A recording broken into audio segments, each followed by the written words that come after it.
Welcome, everyone, to How to Evaluate and Negotiate Job Offers. I'm Jeffrey Quintero Ceron. I'm a graduate assistant at University Career Center. I'm also a career exploration advisor, and I'm very excited to talk about evaluating and negotiating job offers. This is a great workshop for those who are already in the process of applying for jobs and looking for jobs, and also for those who are getting started who want to know a little bit more about how to approach negotiations with job offers.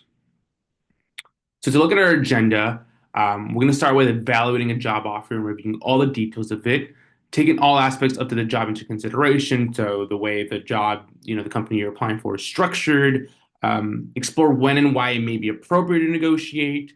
We also follow up with examining ways to approach a negotiation conversation. And at the end, we'll talk about what reneging is and how to navigate interviewing multiple companies. So, at the University Career Center, our vision is to empower all University of Maryland students to realize their full career potential, and that includes negotiating and evaluating job offers so we all get fair treatment and get well compensated for our skills and our knowledge in jobs, but also being fair to the companies that are hiring us. So, congratulations, you got the offer. It's a great time to celebrate and not just, celebrate, but feel really content with yourself because you were able to get this job offer, right? It's very difficult to get job offers. It's not the easiest thing in the world. So, take it all in and congratulate yourself. But you actually got the job now. So, it kind of realize that you regularly got the job. So now what do you do? So we calm down and now we look at this and ask ourselves critical questions. How closely does this organization and role match your career goals? Do you feel really passionate about what you're doing? Do you feel like this is the right step into, your career? Do you feel like this is taking you to a place where you feel comfortable, happy doing what you do?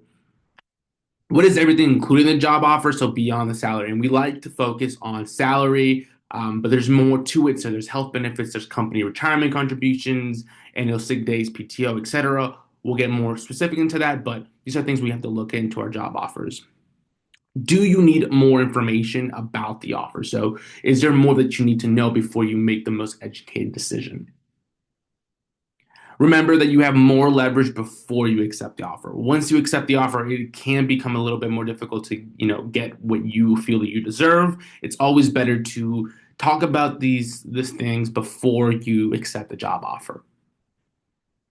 I know a lot of us might want to kind of completely say yes to a role, internship, job, whatever it may be, but we always have to make sure we're signing up for something that we feel content about and we feel comfortable about. So the basic approach to filling job offers. So when you receive an offer, do not accept it on the spot. So again, take it all in first and make sure you read it through. If you receive an offer in writing, ask to set up a call to discuss it. I enjoy doing this. Even if I do get an offer, I love talking to HR or the hiring manager about it. If you receive an offer over the phone or through conversation, ask for the offer in writing. Nothing is set in stone until you write it down. Be sure you have a complete understanding of the whole package, not just the salary. Again, I mentioned this earlier. Salary is super important. I agree, but it's not the most important thing, in the job offer because there's so many things that come with the salary, not just that. And also knowing the deadline for your acceptance, and which is also negotiable, by the way. If you're not ready to accept something, if you need more time, you can ask and negotiate about this. And we'll get, more specific details about this later on. So taking all aspects into consideration. So salary. When it comes to salary, it's not just how much we're getting paid to kind of, meet our vacations for the year, but really it's keeping cost of living and commuting in mind. So if you're moving from one area to another, how does your salary compare to the cost of living and the commute you're going to have? Right? Are you moving away from the DMV area? Or are you coming into the DMV area? This area is one of the more expensive areas in the country. So if you're coming from a place where it was cheaper cost of living, you're going to have to get used to something more expensive out here. So you would need a higher salary to kind of compete with that. So commuting in mind as well. A lot of times we need to drive into our jobs if we don't have proper public transit. So, keeping in mind the gas, how much it takes to kind of fix your car, tires, all those things are very expensive, and your salary must reflect your cost of living and commuting.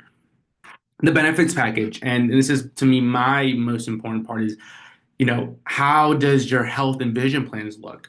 How does your dental plan look? How does your prescription drug coverage look?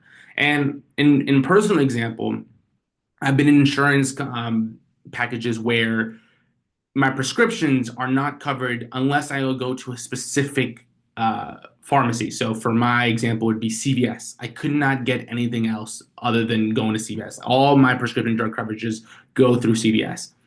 It could be good because CVS only charges $5 if they have the prescription, which I think is might be lower than most other insurance companies, but I'm tied to CVS.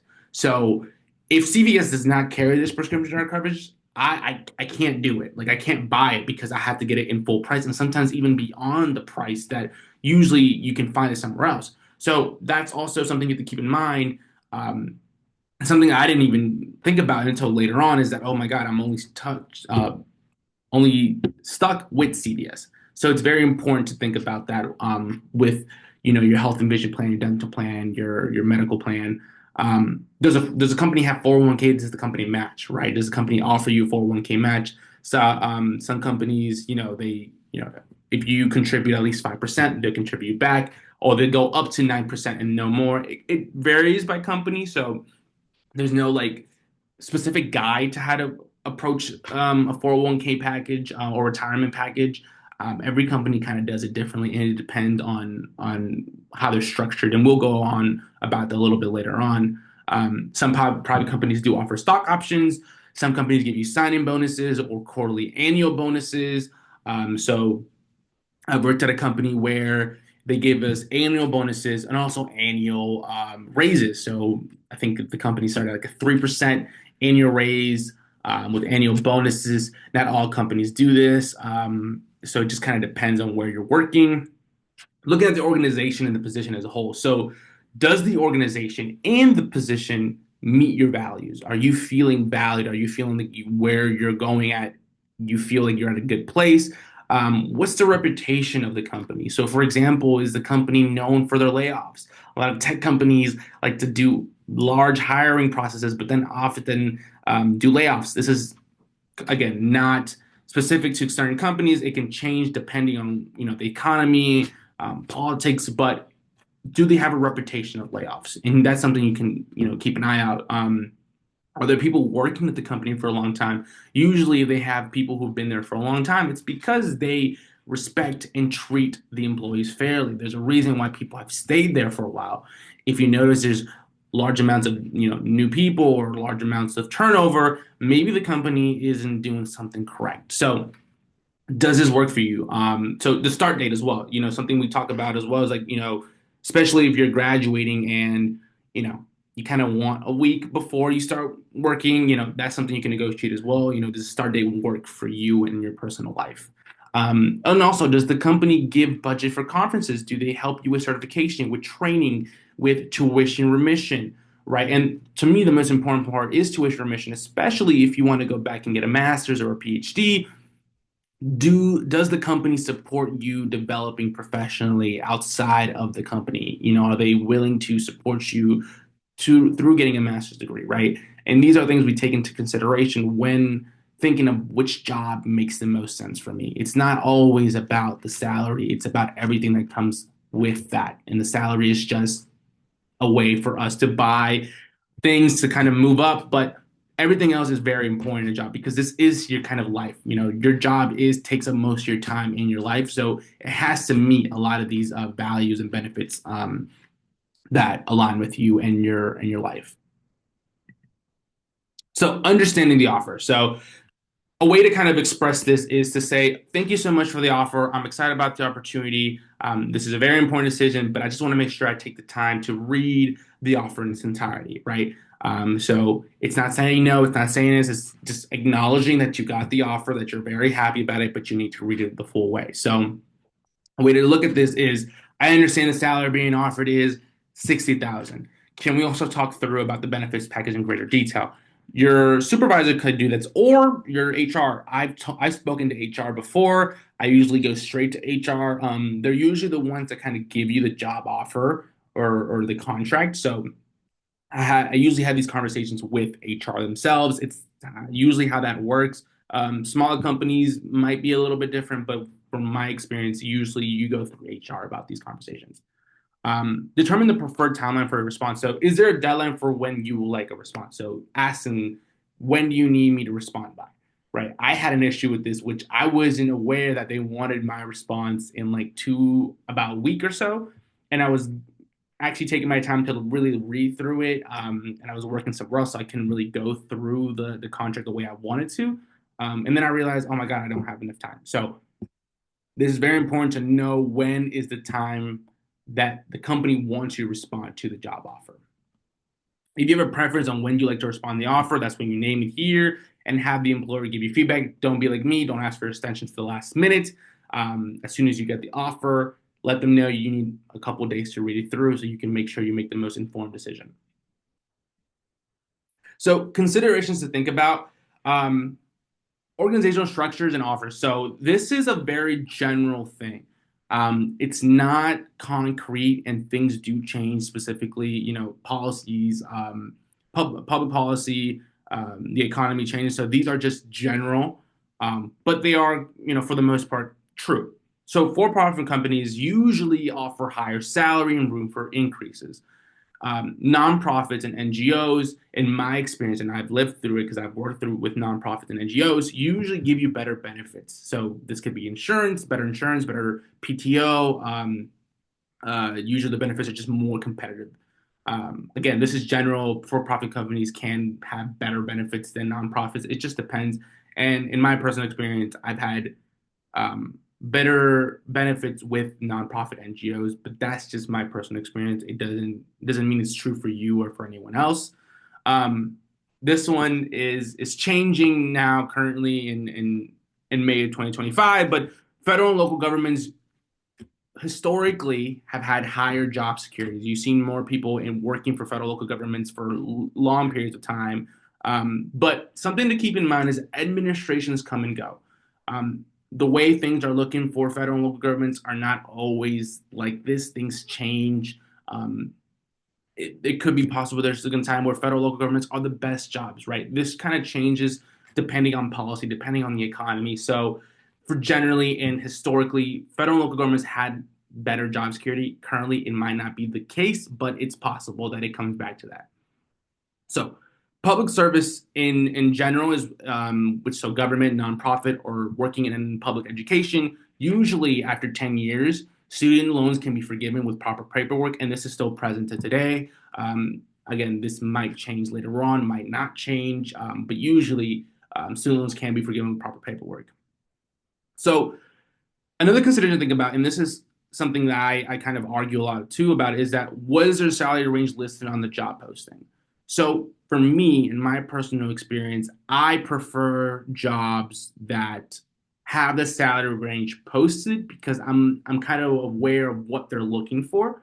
Because then I have to, research it myself. Like if they don't have a salary range, I have to go in and research and use, the Bureau of Labor Statistics, use Glassdoor, use ChatGPT to kind of understand, for entry level positions in cybersecurity, where do I fall in the range if the company doesn't offer the range. That's why I prefer companies that list a range because then we know, where do we fall and how does our experience fit into that range.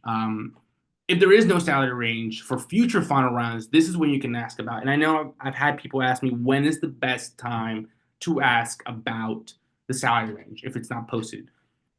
In an interview, you can. In the first interview, I mean, it's not I'm not against it, but the problem there be maybe is that I rather wait because I've had experience in the past where I wanted to ask in the first interview or I did ask, and it just felt like giving the cold shoulder, like no one wanted to really say anything. And so what I've learned is that you can sense the vibe. If they're not bringing it up, wait until the final interview. Wait until you have another chance. And this you have to play it by ear. Really, it just depends on the company you're working for. That's why I believe that we should look at jobs with the salary range listed on the posting. Again, this is my personal experience. I'm, going through interviews and job processes. I just think it's better to apply to jobs with the salary ranges listed. But again, if it's not, there's different ways of looking at it. So UMD has a first destination grad survey report where you can see how recent grads were being compensated for their fields. Again, the Bureau of Labor Statistics, Glassdoor, I use Glassdoor a lot, or using ChatGPT or Google search rabbit holes to get where you fall on the salary range. And also, this depends on where you're living to, whether you're living in this area, in the DMV area, or you're moving away somewhere else. So I love to use Bankrate. So I like to see kind of the cost of living, and this is, I believe, from a couple months ago. So it, might change depending. It always kind of changes. So if you are living in Baltimore, but you're moving to the Washington, Arlington, Alexandria, DC, Virginia, Maryland area, and you're making 70,000 in Baltimore, to kind of go with the current standard of living in this area, you would need to earn 102,000, which is close to 50%. And again, this number might be different. It might be more, it might be less, right? It just depends. So you have to look into it. So depending if you're moving into this area, moving out of this area, it's really great to use Bankrate. And again, it's the real estate cost of living calculator. You can Google this, and shows you kind of the cut down of it. So we look at the housing costs, right? There's an 80% increase in apartment rent or home prices, almost 200%. And again, this is from a few months ago. It could look different today. With the only utility cost being lower is the phone bill, which is really by only what, a couple bucks. So it all changes. It's completely different. So I would definitely look into using Bankrate when you're looking at cost of living, salary wise, and you're moving from one area to another. So finalize your list of questions for the organization. Once you look at the benefits package, you look at the cost of living, you've given them a time where you're going to give them a response. If you have questions or confused about anything in the pack, this is where you ask. So can you speak to an expert, mostly HR, about the benefits package in greater detail? If there's a bonus structure, what is the average percentage? What do you need to do to meet it? Is there performance reviews? Is there flexible work arrangements? So I I'm a little spoiled, but I want to have at least one day working from home. And can you have a flexible work arrangement? Can you work 2 days from home, work one day from home? Do you have any pre-planned vacations, especially if you're graduating? Have you planned something beforehand, and you're concerned about the leave because you don't have the PTO time? Can you either push back the start date or have you know uh, a planned vacation, a pre-planned vacation, and it's okay. You don't have to use your PTO days for it, or maybe you get your PTO days given to you earlier on, right? So these are the questions that you. There's so many, but these are the questions. This is a time where you make sure you have the questions that you want to ask and get answered before you make this decision to accept the job offer. So once you ask these questions, once you have the information that you need, the art of negotiation starts. And so the art of negotiation is about you and the organization coming to a mutual agreement about what is most important to each of you and finding common ground. So you want them to compensate you fairly and give you the benefits, but also you want to understand that where they're coming from and how their structure is, are they able to meet what's important to you, right? So how do we begin this? So first, find out the answers to the questions that you had, right, and make the most informed decision. Then start the negotiation process. So for salary, we're establishing our floor and our ceiling. So we have an example here. Thank you for the offer of $80,000. Based on research in the DC area for entry-level software engineering positions with Fortune 500 companies and my full-time internship experience this past summer, I was hoping to be closer to 88,000 to 90,000. I think this is a perfect example, right? 80,000 isn't bad. It's a good way to start. But because you feel that you have this experience and we're living in the DC area, which is a more expensive area, and you're working in a Fortune 500 company, I deserve 88,000, 90,000 for this job, right? And it's not a bad thing. So in my experience, in my first job after undergrad, I was offered a job, but the salary wasn't what I was looking for, and not because it wasn't meeting what I needed, but also I had a long commute. I live about 45 to 50 minutes away from DC, and I had to go in person every single day. So it didn't work out for me to make what they were offering me because it all went away either in gas and my car, and so I had to ask for a higher salary. Fortunately, I was able to get the salary, but I did something kind of similar to this. Thank you for your offer, but based on the area, based on my commute, based on my degree and my internship experience, I'm hoping to be closer to this number. And that's how the best way to approach when it comes to negotiating a salary. So, having counteroffers and agreements and disagreements. So craft a thoughtful counteroffer. You can send it through email prior to the established deadline. I prefer to speak with somebody over the phone. You can do it through this way, whatever you feel more comfortable doing it.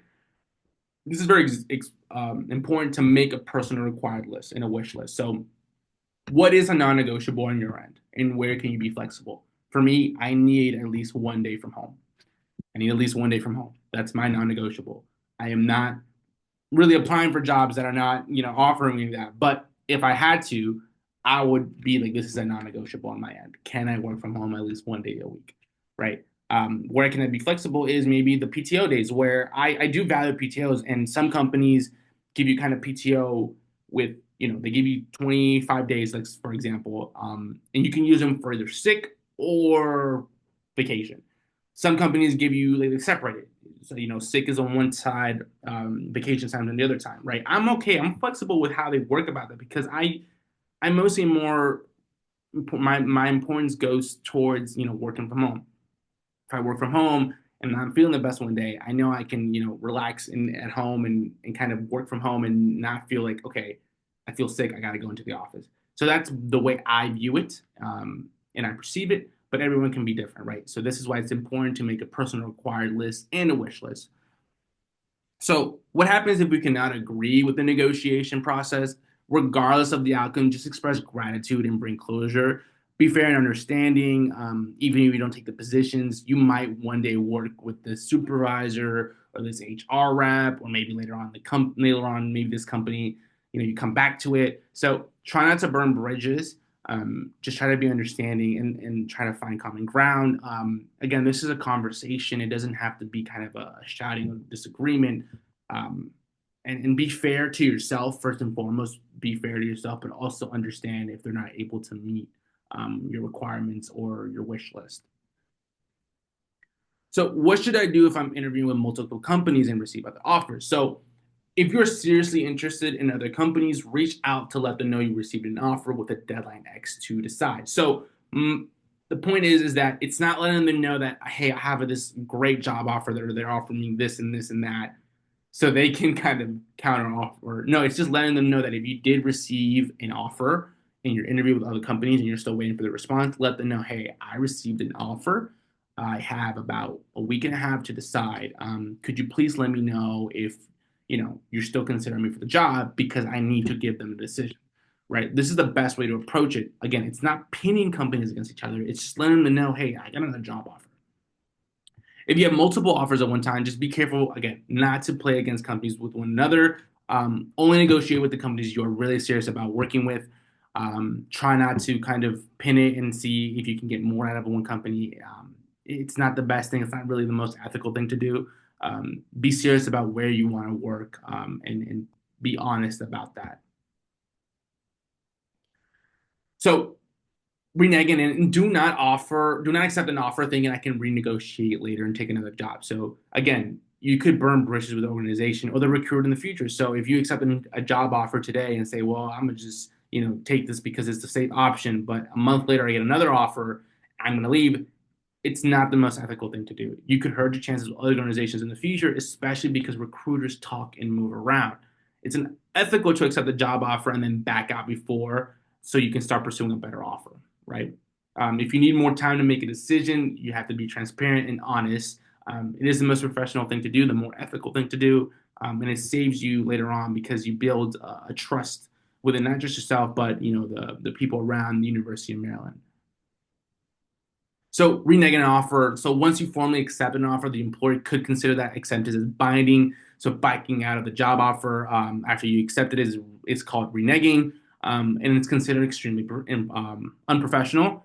So reneging not just damages your professional reputation, but also the University of Maryland. It could, this could mean, jeopardize opportunities for other students because your willingness to renege and kind of back out of offers could impact the future of other students who are looking to get into these jobs. Your professional identity is impacted by reneging. Recruiters do not always stay the same, and you could cross paths with them. So later on, you could see a recruiter in another job, and it could be not the most beneficial thing. So before you renege an offer, consider the implications. Have you communicated any of your concerns with your recruiter or your hiring manager? Um, so many times we can talk about these things with the recruiter and hiring manager, and we can get through an agreement. The University Career Center is here to support you all, not just through this presentation, through this workshop, but also kind of discussing and strategizing options before we make a decision to renege.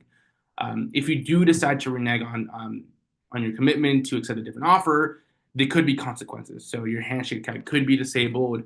You would be required to meet with the University Career Center advisor and required to compose a sincere letter of apology explaining your actions on reneging. So try to avoid this as much as possible is the point. So the summary: understanding the whole package, right? Celebrating that you got this job, be happy for yourself, but understand the whole package of the offer. Do not accept the job for the sake of just having a job. Salary should not be the only focus because there's so many things that come with the job, right? Insurance, PTO time, tuition remission, job security, um, supporting you with getting certifications, right? All these things come together, and you need to keep them in mind, not just the salary. Strategize negotiating a job offer. So having a well-written email, right? Establishing a floor, expressing your preferences and your required and your wish list, but also being fair. Do not accept the job offer plan to pursue a better offer. Do not accept something because it's a safe option, knowing you're going to choose something else later on. And the most important thing to me is remember to be grateful and maintain great relationships with employers if things do not work out.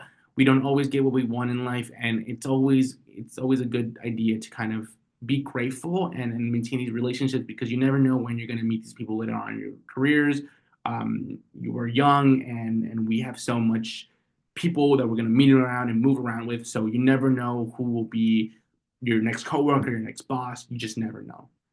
So I hope this was helpful for everyone who are in the process of looking for a job or are interested in the job market and are looking for job offers. If you need any more questions, visit the UMD website with salary tips. You can also come to the UCC Center with myself or any of my wonderful colleagues to kind of explore resources and get some more advice. Thank you so much.